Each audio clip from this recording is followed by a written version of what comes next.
आज की इस चर्चा में आपका स्वागत है। आज हम एक ऐसे सफर पर निकलने वाले हैं जो शुरू तो हुआ था सरकारी खुफिया लैब्स के बंद कमरों से, लेकिन आज इसने पूरी दुनिया को एक अदृश्य धागे से बांध दिया है। इंटरनेट।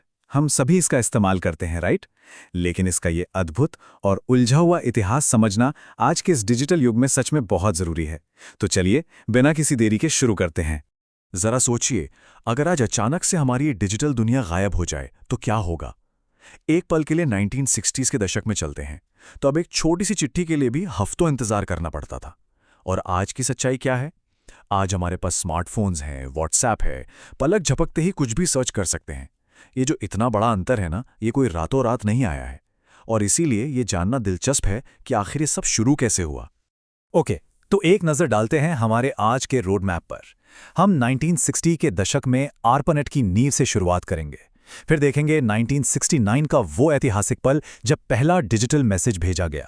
उसके बाद 1989 में वर्ल्ड वाइड वेब की एंट्री। और फाइनली 2010 के दशक की वो स्मार्टफोन क्रांति जिसने पूरी दुनिया को हमारी मुट्ठी में कर दिया। तो ये कुछ बड़े माइलस्टोन्स हैं जो हमारी इस कहानी को आगे बढ़ाएंगे। कहानी असल में शुरू होती है 1960 के दशक से।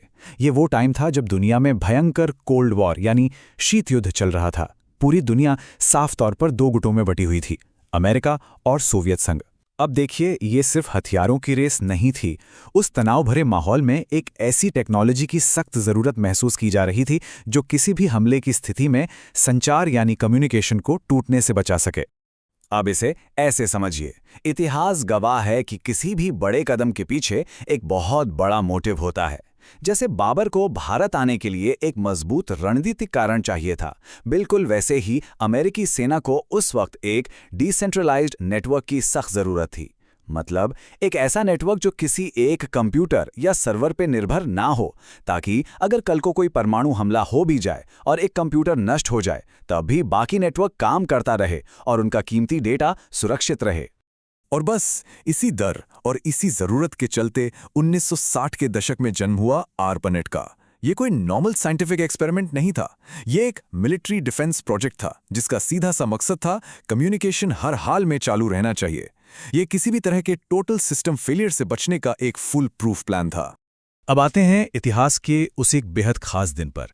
तारीख थी 29 अक्टूबर 1969। कैलिफोर्निया की एक यूनिवर्सिटी लैब में कुछ बहुत ही ऐतिहासिक चल रहा था। पहली बार, जी हां, बिल्कुल पहली बार, दो अलग अलग कंप्यूटरों को एक दूसरे के साथ कनेक्ट करने की कोशिश की जा रही थी। सच कहूं तो ये उस डिजिटल दुनिया की पहली धड़कन थी जिसमें आज हम और आप सांस ले रहे हैं। और पता है, यहां सबसे दिलचस्प बात क्या है? उस दिन साइंटिस्ट्स असल में लॉगिन शब्द टाइप करके भेजना चाह रहे थे, लेकिन हुआ क्या? उन्होंने कीबोर्ड पर L दबाया, फिर O दबाया और अचानक पूरा सिस्टम क्रैश कर गया। तो इस तरह दुनिया का सबसे पहला डिजिटल मैसेज सिर्फ ये दो अक्षर बनकर रह गए, LO। सुनने में शायद एक टेक्निकल फेलियर लगे, लेकिन यकीन मानिए ये एक ऐसी चिंगारी थी जो इंसान द्वारा आग खोजने जितनी क्रांतिकारी थी। चलिए अब सीधे 20 साल आगे 1989 में चलते हैं। आपने अकबर द्वारा बसाए गए फतेहपुर सीकरी के बारे में तो सुना होगा। जिस तरह से उसका एक एक हिस्सा बहुत सोच समझकर डिजाइन किया गया था, ठीक उसी तरह टिम बर्नर्स-ली ने वर्ल्ड वाइड वेब का पूरा आर्किटेक्चर खड़ा किया। उन्होंने HTML और HTTP का एक इतना मजबूत डिजिटल ढांचा तैयार किया कि पहली बार इंटरनेट के बंद दरवाजे हम जैसे आम लोगों के लिए खुल जाए। इसके बाद एंट्री होती है 1990s के दशक के उस मशहूर डायल अप इंटरनेट की। ये नंबर 5 उसी दौर की याद दिलाता है। याद है वो इंटरनेट कनेक्ट होते वक्त आने वाली अजीब सी आवाज़ें और एक छोटी सी फोटो डाउनलोड होने में लगने वाले पूरे 5 मिनट? वो इंतज़ार बहुत लंबा होता था, लेकिन उस समय स्क्रीन पे धीरे धीरे खुलती हुई वो एक तस्वीर भी ना, सच में किसी जादू से कम नहीं लगती थी। पर तकनीक कहाँ रुकने वाली थी, इसने बहुत तेज़ी से गियर बदला।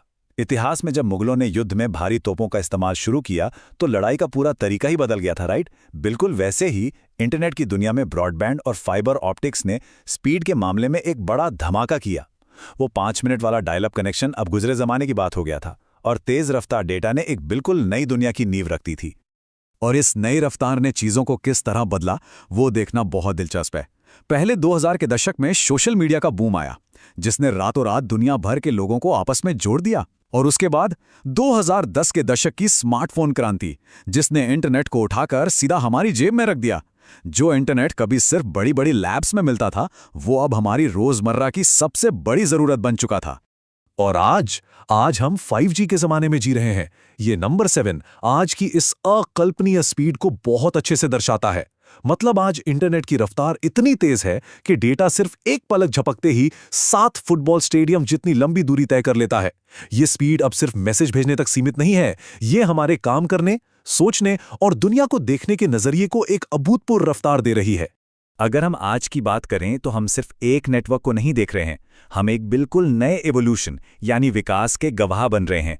जिस तरह इंसानों का एक लंबा जैविक विकास हुआ है ना, ठीक वैसे ही इंटरनेट भी अब इवॉल्व होकर आर्टिफिशियल इंटेलिजेंस यानी AI का रूप ले चुका है। अब इंटरनेट सिर्फ यहां से वहां डेटा भेजने वाला कोई पोस्टमैन नहीं है, ये एक्टिवली खुद को अपग्रेड कर रहा है और हमारी सोचने की क्षमता के साथ मिलकर काम कर रहा है। तो इस पूरी चर्चा के बाद हम एक बहुत ही गहरे सवाल पर आकर खड़े होते हैं। AI और सुपरफास्ट इंटरनेट के इस नए दौर में क्या आगे चलकर इंटरनेट हम पर राज करेगा, या फिर ये हमेशा एक टूल बनकर हमारी सेवा करता रहेगा? ये एक ऐसा सवाल है जिस पर हम सबको सोचना चाहिए।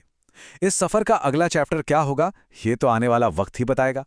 आज के इस विश्लेषण में हमारे साथ जुड़ने के लिए आपका बहुत बहुत धन्यवाद।